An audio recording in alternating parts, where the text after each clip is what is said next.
90 minutes business, l'invité. Avec nous ce midi, Olivier Feschroll, PDG de la Wild Code School. Bonjour Olivier Feschroll. Bonjour. Merci d'être avec nous. On parle formation dans les métiers de la tech, de la data aujourd'hui parce que vous êtes un ancien directeur général de Quel Job, de Viadeo. On vous connaît bien sur cette antenne et vous êtes aujourd'hui à la tête de cette école Wild Code School. Pardon, j'ai du mal à le dire. Ça fait 10 ans qu'elle existe. Qu'est-ce qui vous a attiré dans cette mission ? Alors en fait, c'est vrai que l'école existe depuis 10 ans, mais elle attaque un nouveau chapitre en ce moment, puisqu'il y a eu le départ de la fondatrice, l'arrivée d'un nouveau propriétaire, qui a en fait une ambition de faire un peu un Erasmus de la formation, si on veut, qui rachète des écoles équivalentes dans d'autres pays. Donc partout en Europe, il y a une sorte de réseau qui est en train de se créer. Oui. Du coup, ils avaient besoin d'ouvrir un nouveau chapitre, et c'est comme ça qu'on est rentré en contact, et je trouve que le projet est plutôt intéressant. Vous avez pris les rênes la semaine dernière, cette semaine d'ailleurs, lundi 11 septembre. Est-ce que vous pouvez nous expliquer un petit peu le principe de cette formation à ces métiers de la tech et de la data ? Donc c'est vrai que les métiers de la tech sont des métiers, vous le savez, en forte tension. C'est aussi des métiers dans lesquels on peut, sur certains métiers, facilement se réorienter. Et la reconversion, c'est quelque chose qu'on peut proposer. Et c'est l'une des caractéristiques de la Wild School, c'est de dire, en 5 mois, on va prendre des gens qui n'ont pas de formation technique à la base et on va en sortir des professionnels sur les métiers du web développement, du web design, de la data, avec une méthode qu'on appelle la pédagogie bootcamp. Donc c'est un peu en anglicisme, mais en fait ce qu'on appelle la pédagogie inversée. C'est-à-dire qu'on va apprendre en faisant. Donc on a un fort taux d'encadrement par nos formateurs.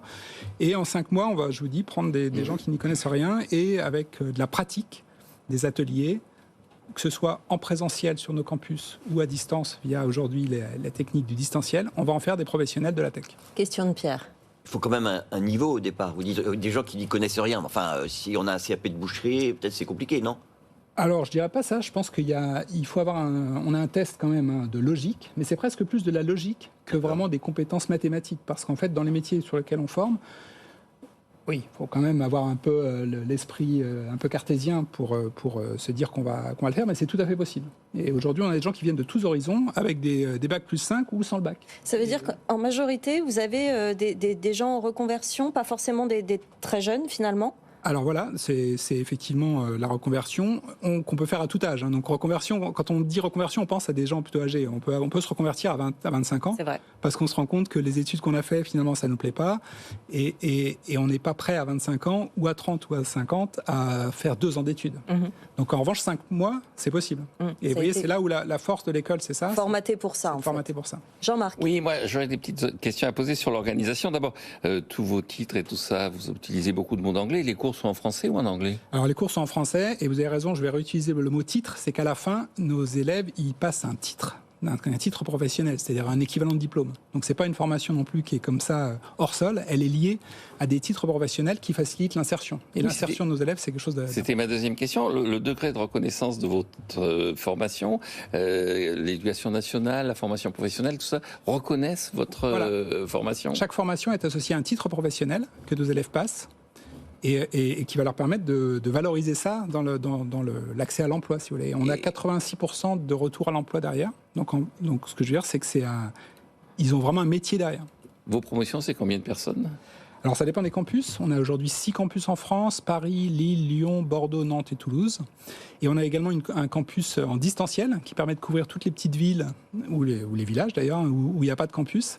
Et donc on a rentré lundi, là, on avait 350 élèves qui sont rentrés répartis sur les différents campus. Pierre. Et qui paye la formation ? Alors la formation est payée par, il y a plusieurs options. Elle peut être payée par l'individu lui-même dans le cadre soit de son CPF, donc son compte professionnel de formation qui est, vous savez, tout salarié, on a un compte horaire qui s'incrémente. Et il y a eu beaucoup d'arnaques d'ailleurs, donc vaut mieux l'utiliser pour payer pour des vraies formations que pour des choses un peu fumeuses. Donc le CPF, c'est la première partie. On a des formations qui sont financées par certains organismes publics, des régions, des villes, Pôle emploi. On a des budgets qui viennent de Transition Pro et puis les individus peuvent payer tout ou partie. C'est combien ?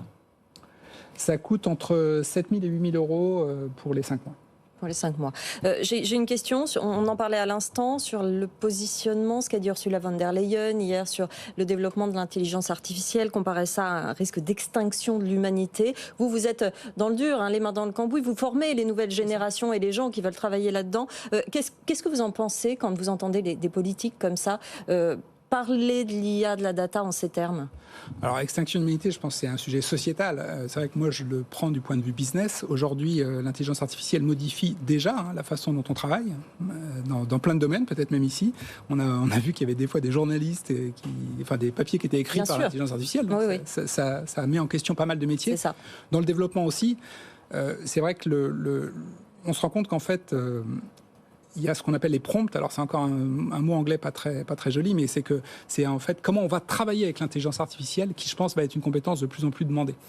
Il y aura peut-être des remplacements, mais il va y avoir de plus en plus comment j'interagis, comment j'utilise l'IA au bon moment, en lui posant les bonnes questions pour qu'elle me donne quelque chose qui va m'aider dans ce que j'ai à faire. Donc je ne pense pas qu'il y aura une substitution complète.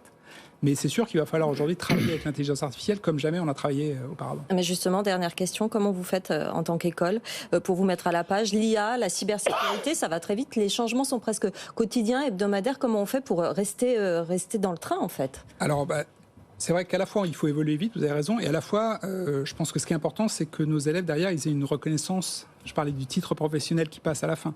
Donc faire une formation toute nouvelle, mais qui ne donnerait pas quelque chose d'équivalent diplôme et qui ne faciliterait pas l'insertion professionnelle, il faut faire attention. Donc, on est en train, évidemment, ça fait partie de la mutualisation qu'on fait à l'échelle du groupe, de l'Erasmus, de la formation dont je parlais, c'est qu'on a des personnes qui travaillent pour l'ensemble des pays à comment j'intègre de l'IA dans les contenus, comment je forme nos élèves à utiliser l'IA pour être meilleurs dans leur métier.